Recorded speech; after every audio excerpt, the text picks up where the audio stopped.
New year তো পড়েই গেছে, তো হ্যাপি নিউ ইয়ার তোমাদের সবাইকে। 31st নাইটে নিশ্চয়ই তোমরা সবাই পিকনিক করেছো।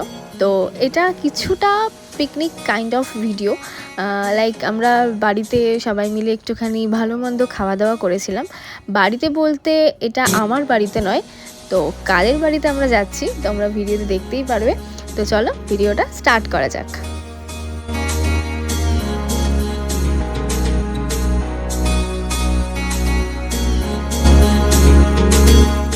নমস্কার সবাইকে।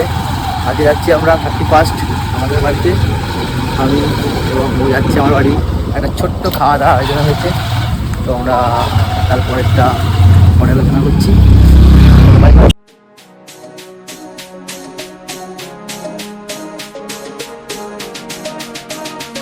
প্রচণ্ড ঠান্ডা পড়েছিল ওই সময়টাতে, এখন তো সেই তুলনায় কোনো ঠান্ডাই নেই। 31 জানুয়ারিতে ভীষণ ঠান্ডা ছিল, পুরো রাস্তায় কুয়াশা, পুরো বোঝা যাচ্ছে, তোমরা ভিডিও ক্লিপটাতে দেখতেই পাচ্ছ। তারপরে ওখান থেকে বাড়ি পৌঁছানোর পরে সবার সাথে কথা বলছিলাম, গল্প করছিলাম বলে আর ভিডিও ক্লিপ সেভাবে নেওয়া হয়নি। তো একদম ডিনার টাইম তখনের ভিডিও এটা। তো ডিনার আমার এখনই দেখি, এখন আবার আরেকবার আমার খেতে ইচ্ছা হচ্ছে। তো বিরিয়ানি ওদের সবারই ফেভারিট, আমিও তাদের মধ্যেই একজন। তো এখানে হয়েছিল বিরিয়ানি। তারপরে খাওয়া দাওয়ার পরে সেভাবে আর কোনো ভিডিও নেওয়া হয়নি। আর একদম নেক্সট দিন সকালবেলা টাকা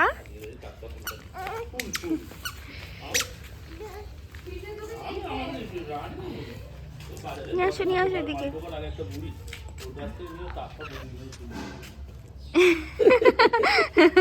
ভিডিও করছে ও, লজ্জা বুঝছো, লজ্জা।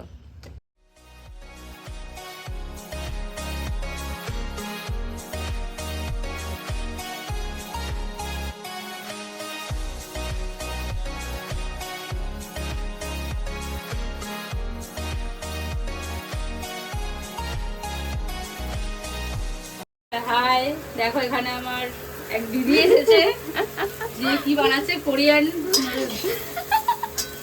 কোনোদিনও খাইনি ভাই, জানি না কেমন খেতে লাগবে। ভালো না লাগলে বাজলে আবার দ্বিতীয়বার হবে, না বাজলে first and last. Say high high by. না ভালো হলেও খেতে হবে। আচ্ছা মুখে তো নিয়ে নেবো, তারপরে পেটে অবধি যাবে না ডাস্টবিনে যাবে, দেখা যাবে। এরপর করছিলাম আমরা একটা প্র্যাঙ্ক, যেখানে আমরা 1 চামচ ম্যাগি নিয়ে তার মধ্যে অনেকটা নুন দিয়ে আমরা ফার্স্ট আর কি ট্রাই করাতে যাচ্ছিলাম। তো এখানে আমার প্রচণ্ড হাসি পাচ্ছিলাম, আমি নিজের হাসি কন্ট্রোলে রাখতে পারছিলাম না। First review.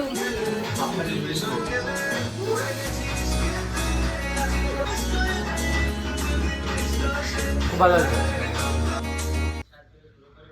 এবার বাড়ি যাওয়ার পালা। মাকে টাটা বলে দাও। আমি তাকাবো? টাটা বলো। টাটা বলো।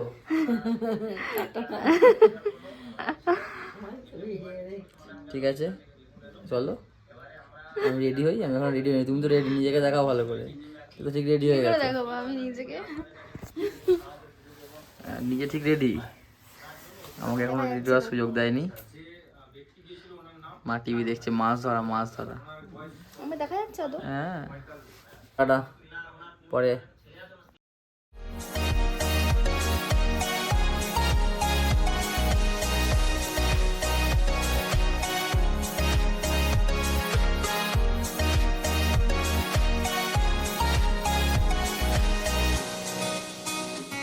বাড়ি যাওয়ার পথে আমার কিছুটা খিদে পেয়ে গেছিলো। বেসিক্যালি আমার একটু ধোসা খেতে ইচ্ছে হচ্ছিলো, যেই কারণে ধোসার দোকান খুঁজতেই দাঁড়ানো। তো এখানেও ভাবছিলাম ধোসা পাবো কি পাবো না, বাট গিয়ে দেখলাম যে না, ধোসা ছিল।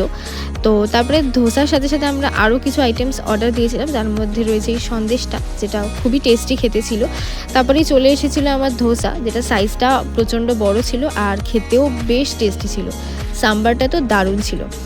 তারপর আরেকটা আইটেম আমরা অর্ডার দিয়েছিলাম, যেটার নাম আমি ভুলে গেছি এখন, বাট ওটাও বেশ ভালো খেতে ছিল। ওটার সসটা আমার বেশি পছন্দ হয়েছে, ওটার সাথে একটা সস দেওয়া হয়েছিল, যেটা দিয়ে খেতে আমার আরও বেশি ভালো লাগছিল। তো তারপরে ওখান থেকে বেরিয়ে পড়লাম বাড়ি আসার জন্য। বাইরে প্রচণ্ড ঠান্ডা, আমি বললামই 31 আর 1 জানুয়ারিতে প্রচণ্ড ঠান্ডা পড়েছিল এখনের তুলনায়। দেখতে দেখতে আমরা বাড়ির দিকে চলেই এসেছি। সামনেই ছিল দক্ষিণেশ্বর, আর দক্ষিণেশ্বর মন্দিরটাকে মনে হচ্ছিল সোনা দিয়ে তৈরি করা হয়েছে, মানে এত সুন্দর লাইটিং করা হয়েছিল। আমার তো দূর থেকে দেখে মনে হয়েছিল পুরো সোনার মতন চকচক করছে। বলো কেমন লাগলো ঘুরে আমার বাড়ি, বলো বলো বলো। তোমার কেমন লাগলো আমার সাথে ঘুরে? তোমার সাথে আমার বাড়ি যেতে আমার খুব ভালোই লেগেছে। আমারও খুব ভালো লাগছে। কোথাও তো ঘুরতেই নিয়ে গেলে না বাড়ি থেকে। নিয়ে যাবো তো, এটা শুধু ফ্যামিলি ছিল, এটা ফ্যামিলি ট্যুর। ঠিক আছে, টাটা ফ্যামিলি ছিল, টাটা। বলে দাও টাটা ভালো সবাইকে। লাগলে। ভালো লাগলে একটু সাবস্ক্রাইব করে দেবেন, লাইক করে দেবেন, কমেন্ট করে দেবেন।